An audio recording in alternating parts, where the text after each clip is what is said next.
আগে যেটা 7 টাকা ছিল এখন সেটা 13 টাকা। আমরা তো আসলে বাড়াই না, এগুলো কোম্পানি থেকে বাড়ে আসতেছে। 90 টাকা মতো বাড়ানো হয়েছে এই ওষুধের দাম। ইনগ্রেডিয়েন্ট বেশি, এইটার দাম তখন 200 টাকা হয়েছে। একটা সুই থেকে শুরু করে ফ্ল্যাট পর্যন্ত গিফট দেয়। এই উপহারটা যদি না নিতেন তাহলে ওষুধের দামটা কতখানি কমানো যেত। এইভাবেই এটাকে প্রমোট করে। এর মধ্যে দাম বাড়েনি। একটা ইঞ্জেকশন হেডেও আমার অনেক 50 টাকা দিয়ে কিনে আনা লাগবে আছে। আমি বাসায় কাজ করি, অনেক কষ্ট করি বাবা। চোখের জলই বলে দেয় কতটা বিধ্বস্ত বানু বেগমের হৃদয়।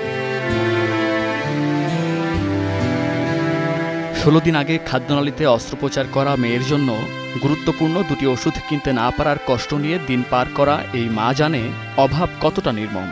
মেয়েকে ভর্তির 3 মাস ধরে সোহরাওয়ার্দী হাসপাতালে মেলেনি প্রয়োজনীয় অন্যান্য সরকারি ওষুধও। না, সরকারি ওষুধ বলে এখানে নাই। ওষুধ আমার ডেলি লাগে মনে করেন 2000, 1500, 1600, 1700 এমন লাগে। কিন্তু আমি হাত পাইতে মানুষের কাছে যে টাকা এনে মাইয়ের পরীক্ষা করে, আমার স্বামী অসাল, সে কাজ করে, আরও কুষ্ঠরও, সেও কোনো কাজ করতে পারে না। আমার সাইডে মাইয়া ছেলে নাই, বাসায় কাজ করি আমি।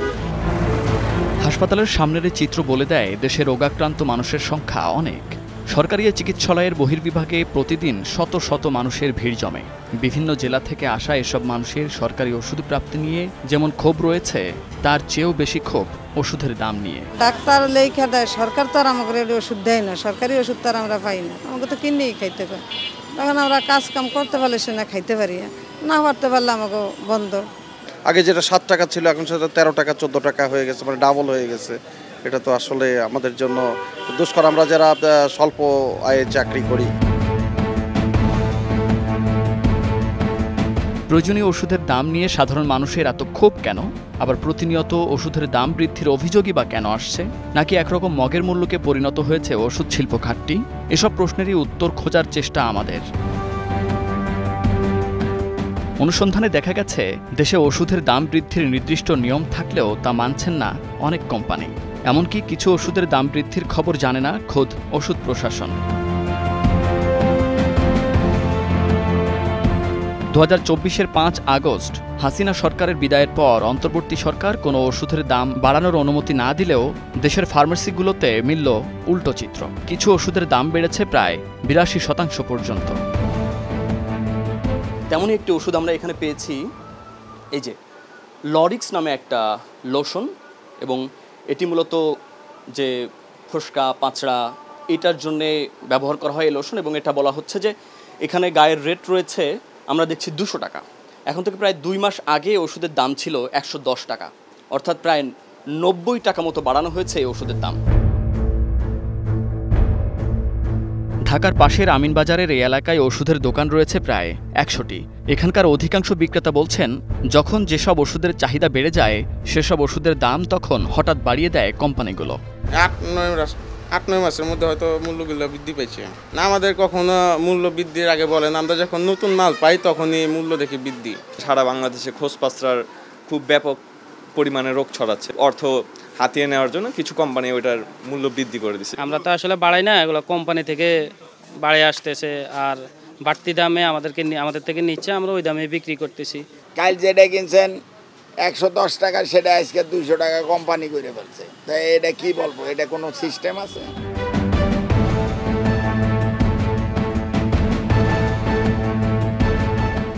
বিক্রেতাদের কথার সূত্র ধরে লরিক্স প্লাসের দাম বৃদ্ধির কারণ জানতে আমরা যাই অফসনিন ফার্মাসিউটিক্যালসে। ওষুধটিতে নতুন সক্রিয় উপাদান যুক্ত করার ফলে দাম বেড়েছে বলে দাবি কর্তৃপক্ষের।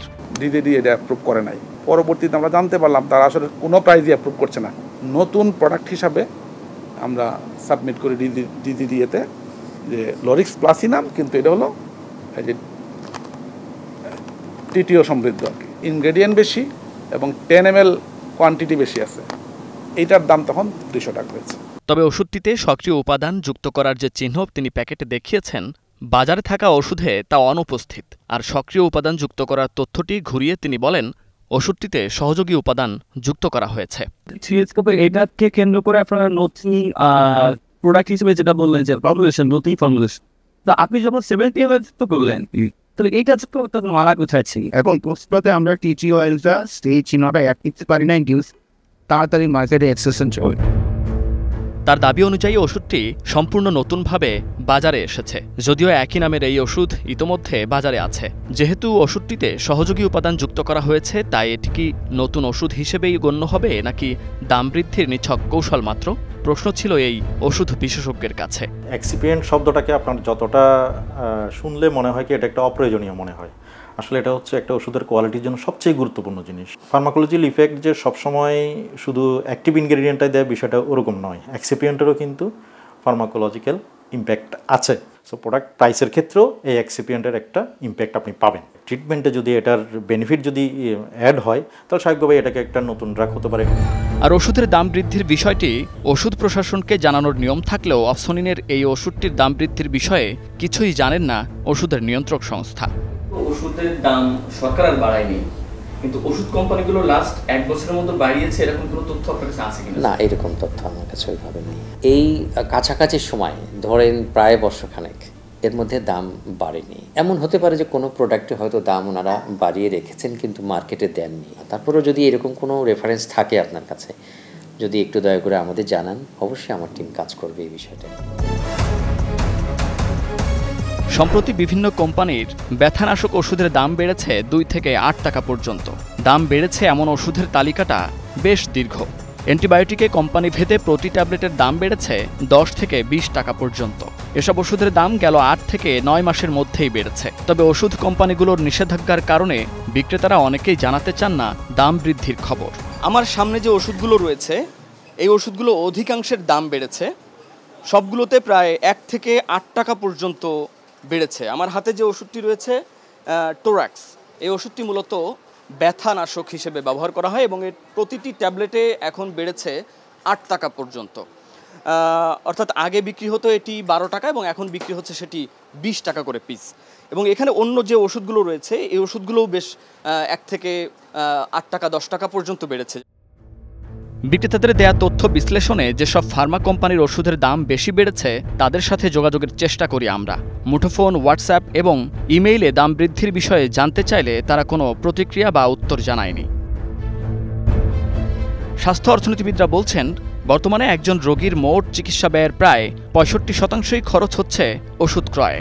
জীবন রক্ষাকারী এসব ওষুধের লাগামহীন দাম বৃদ্ধির কারণ কি? গরুর দুধ যিনি বিক্রি করেন তাকে যদি বলেন যে ভাই দুধের কোয়ালিটি তুমি নিশ্চিত করো, তো দিন দিন কিন্তু দুধের মধ্যে শেষ পর্যন্ত দুধের মধ্যে পানি মিশানো হবে না, পানির মধ্যে দুধ মেশানো হবে। মেডিকেল রিপ্রেজেন্টেটিভ বা প্রোডাক্ট প্রমোটার যারা আসেন তাদেরকে তো পুষতে হয়। সে বেতন তো আর মানে যারা ওষুধ প্রস্তুত করেন তারা নিজের ঘর থেকে নিয়ে আসেন না, রোগীর কাছ থেকে ওঠানো হয়। প্যাকেজিং আপনার বাইরে একটা প্যাকেজিং করলেন, ভিতরে একটা প্যাকেজিং করলেন, ভিতরে প্যাকেজিং দরকার নাই, মানুষ তো প্যাকেজ খায় না, কিন্তু ওইগুলো করে মানে দাম বাড়ানোর একটা আপনার যে মানে একটা জাস্টিফিকেশনের জন্য। তার কথার সূত্র ধরে বিভিন্ন হাসপাতালের সামনে দেখা যায় ওষুধ কোম্পানির বিপণন কর্মকর্তাদের আনাগোনা চোখে পড়ার মতো। চিকিৎসকদের জন্য বিভিন্ন উপহার সামগ্রী নিয়ে সকাল থেকেই ভিড় জমান তারা। তবে উপহারের বিষয়ে মুখ খুলতে মানা। কোম্পানি হিসাবে, তারপর ডক্টর হিসেবে, সব ডক্টর তো একরকম না। কোম্পানিতে বাজেট থাকে, তো এখানে একটা সায়েন্টিফিক সেমিনার হলো, আমরা স্পন্সর করলাম, এটা আমাদের লাভের জন্যই করি।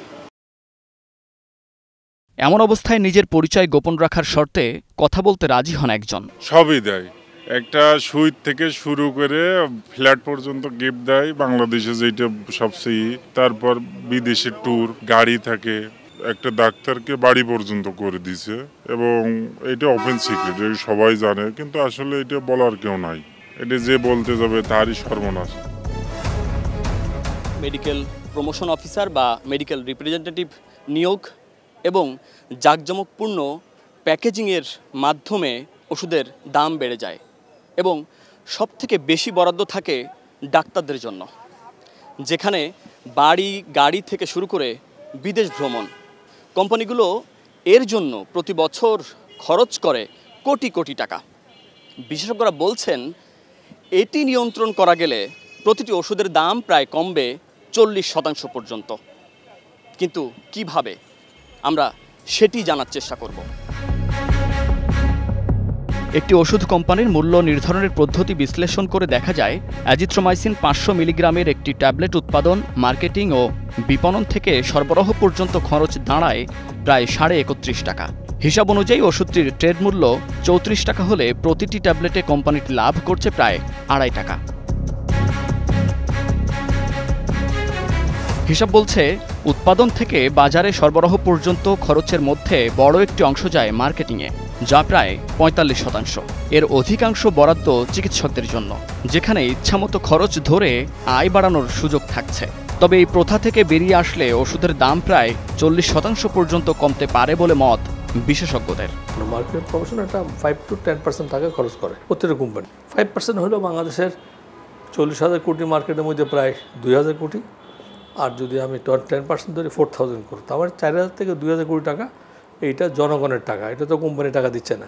ডাক্তারদের বিরাট ভূমিকা এবং ওষুধ কোম্পানি যারা তৈরি করে তারা দুজনে মিলে সম্মিলিতভাবে বলতে হবে যে আমরা কোনো এই ধরনের গিফট দিব না, এবং ওরাও ডাক্তাররা বলবে যে আপনার গিফট দিব না। এতে হবে কি ওষুধের পাবলিক ওষুধের দামটা কমবে, 5 to 10% দাম কমাতে পারবো। প্রাইস যেটা বাজারে বিক্রি হয় আর একটা কস্ট যেটা তৈরি করতে যে খরচ লাগে, তাহলে খরচ আর দামের মধ্যে পার্থক্য কতখানি আছে সেটা দেখার কথা আমরা বলেছি। কাউকে অনেকে অ্যাপার্টমেন্ট গাড়ি এগুলো নাকি দেওয়া হয়, সবাই নেন, ব্যাপারটা এরকম না। এই উপহারটা যদি না নিতেন তাহলে ওষুধের দামটা কতখানি কমানো যেত, অন্তত 40% দাম কমানো যেত। তবে বিষয়টিকে এভাবে দেখছেন না ওষুধ শিল্প মালিকরা। যেহেতু ওষুধের বিজ্ঞাপন দেয়া যায় না, তাই এভাবেই ওষুধের প্রচার করবেন তারা। ওষুধ কোম্পানিগুলো ডাক্তারদের জন্য সুভেনিয়র বিভিন্ন যে গিফট দিয়ে থাকে, সেগুলোর কারণে তো ওষুধের দাম বেড়ে যায়। এগুলো ফার্মাসিউটিক্যাল কোম্পানিগুলো কেন করে থাকে? ঔষধ যেহেতু বিজ্ঞান ভিত্তিক পণ্য, প্রতিনিয়ত এটা ডক্টরকে এডুকেট করার প্রয়োজন আছে। একজন 40 বছর আগে পাশ করা একজন ডক্টরের কাছে আপনার সম্প্রতিকালের যে মেডিকেল ইনফরমেশনগুলো, এগুলো কে প্রোভাইড করবে? এগুলো মেডিকেল ইনফরমেশনটা প্রোভাইড করে। আপনি যেহেতু টিভি বিজ্ঞাপন দিতে পারছেন না, নিউজ পেপারে বিজ্ঞাপন দিতে পারছেন না, তো একটা পেপার ওয়েটের উপরে একটা প্রোডাক্টের ব্র্যান্ড নাম লেখা থাকবে, এটাই স্বাভাবিক। এটা এইভাবেই এটাকে প্রমোট করে। ওষুধ প্রশাসন অধিদপ্তর সূত্রে জানা গেছে দেশে প্রায় 1,500-এরও বেশি ধরনের ওষুধ আছে। সেক্ষেত্রে বিভিন্ন কোম্পানির 27,000-এরও বেশি ব্র্যান্ডের ওষুধ বাজারজাত হয়। এর মধ্যে মাত্র 117টি অত্যাবশ্যকীয় ওষুধের দাম নিয়ন্ত্রণ করতে পারত সরকার।